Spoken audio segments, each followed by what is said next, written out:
The desert sun bled into the horizon like a wound that refused to close, painting the canyons in layers of gold and rust. The air shimmered with heat and dust, and somewhere beyond the dry ridge, the wind carried the faint cry of a hawk. On that endless land of silence and echo stood a woman, tall, broad-shouldered, proud. Her name was Tala, known among her people as the giant Apache sister, not for her size alone, but for her courage. She had fought beside her brothers in battles long forgotten by the white towns, her strength becoming a story told by firelight. But stories grow old, and even warriors grow weary. For 6 moons she had withdrawn from all things of the flesh and fire, vowing silence to the gods who gave her power. 6 moons without touch, without intimacy, without surrender. Her body was strong, but her spirit trembled in the solitude of restraint. Far beyond her camp, a rancher named Elias Ward led his horses through a dying pasture.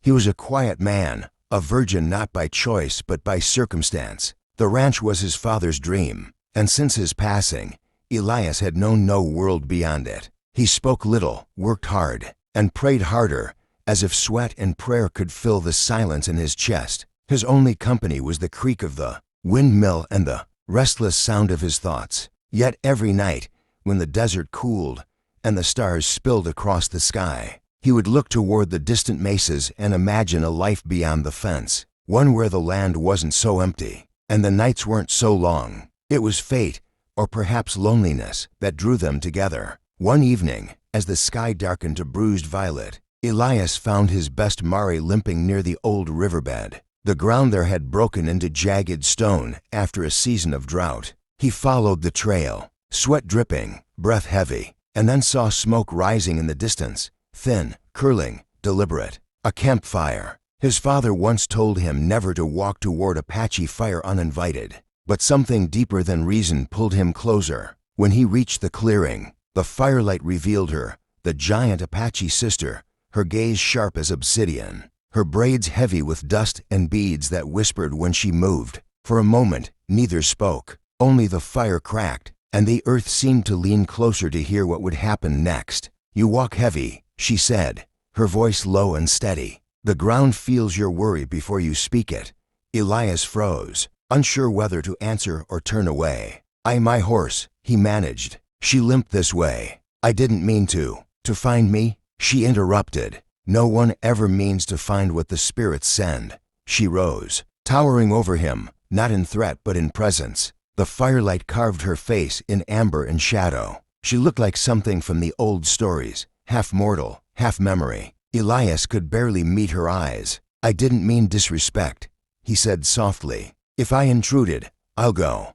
But she studied him as though searching for something unseen. Then she pointed toward the riverbank. "Your horse drinks. The rocks here cut deep." I cleaned her wound. He turned, astonished. Indeed, his Mari stood calmly by the water, her leg wrapped in a strip of woven cloth. "You did this?" He asked. "Why?" "Because she cried out," Tala said simply, "and because mercy is the only thing this land forgets too easily." They spoke little that night. She offered him water from a gourd, and they sat beside the fire, separated by silence that wasn't uncomfortable, just full. He learned her people had scattered after the last raid, that she had chosen solitude rather than surrender. She learned he had never known war, only the quiet war of keeping a ranch alive in dying soil. Their worlds were strangers, yet bound by the same ache, isolation. As the moon climbed higher, Elias asked her, almost shyly, "You live alone out here?" She nodded once.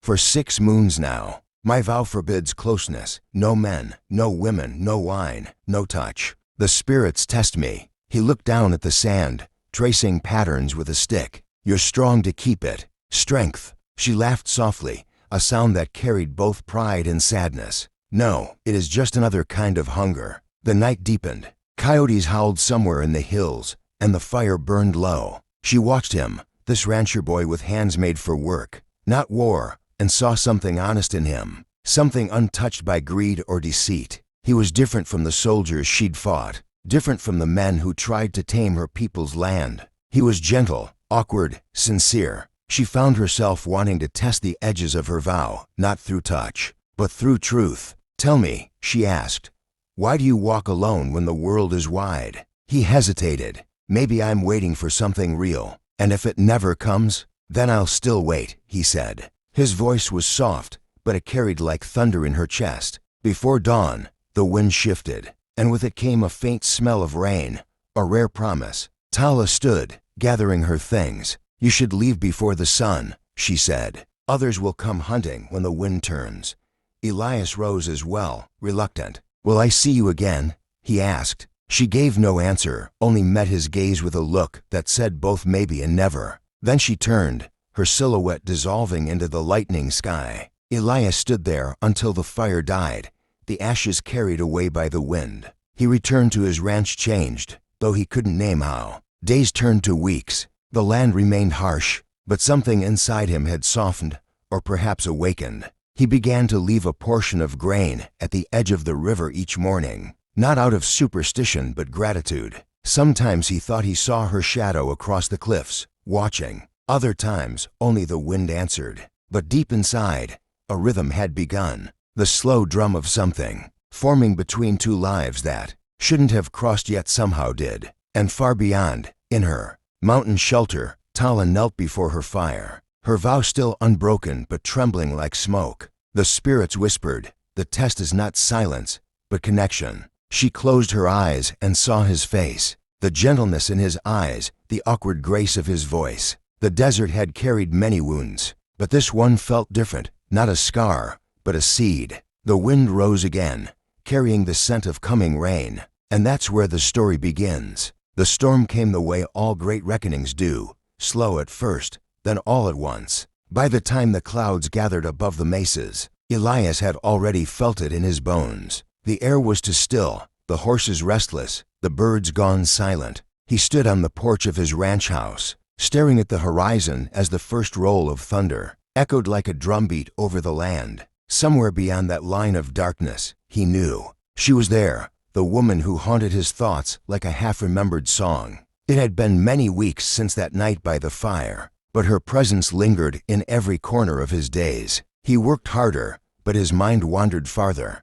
The grain he left by the river still disappeared each dawn, but he never saw her take it. Only once did he find a feather tied in red thread left on the fence post, a sign, or perhaps a warning. Either way, he kept it near, because it made the silence feel less empty. When the rain came, it came with fury. Wind tore across the plains, bending fences and hurling dust like knives. Elias ran to secure the barn doors when a faint sound cut through the chaos. A cry, distant but unmistakable. A horse, no, a voice. Through the sheets of rain, he saw movement near the ravine, a figure half collapsed, dragging something heavy. Without thinking, he ran toward it, the storm blinding him with mud and wind. When he reached the edge, lightning flashed, and there she was, Tala, her face streaked with rain and blood, her arm wrapped tight around the reins of a wounded stallion. Her eyes met his for a heartbeat before she collapsed. He caught her before she hit the ground. He carried her into the barn, laying her down on the hay beside the fire pit he used on cold nights. Her skin burned with fever, her breath shallow. The wound on her shoulder wasn't deep, but it was angry, red from infection. Elias worked in silence, cleaning it with what little he had, boiled water, torn cloth, trembling hands. When she stirred, her voice came weak but steady. You shouldn't have helped me. He smiled faintly. You said that last time too. This time, it's true, she whispered.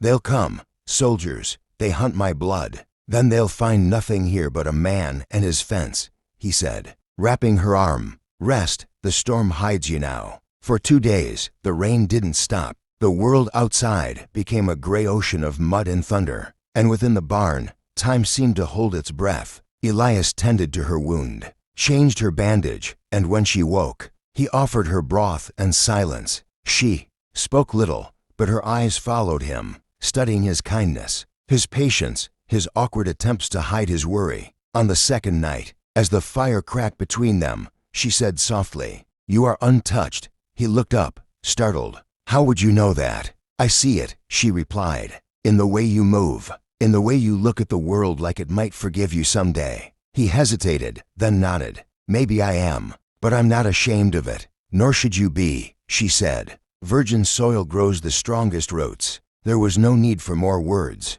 The silence that followed was heavy, but not with discomfort, with something deeper, older. The storm outside mirrored the one building between them, and yet both kept their distance, as if afraid that even one step closer might shatter whatever sacred thing was forming in the air. When she finally slept, Elias sat by the fire, listening to her breath. He had never felt so close to another human being, yet so terrified to break the moment. By morning, the storm had passed. The sun returned, washing the land clean. But peace never lingers long on the frontier. From the ridge above the ranch came the echo of hoofbeats, not one, but many. Soldiers, Elias cursed under his breath. Tala woke instantly, instinct sharper than pain. "They've found me," she said. "You must let them take me." "Not a chance," Elias said, grabbing his rifle. She rose unsteadily. "If you fight, they'll burn your home. If I don't, they'll take you in chains."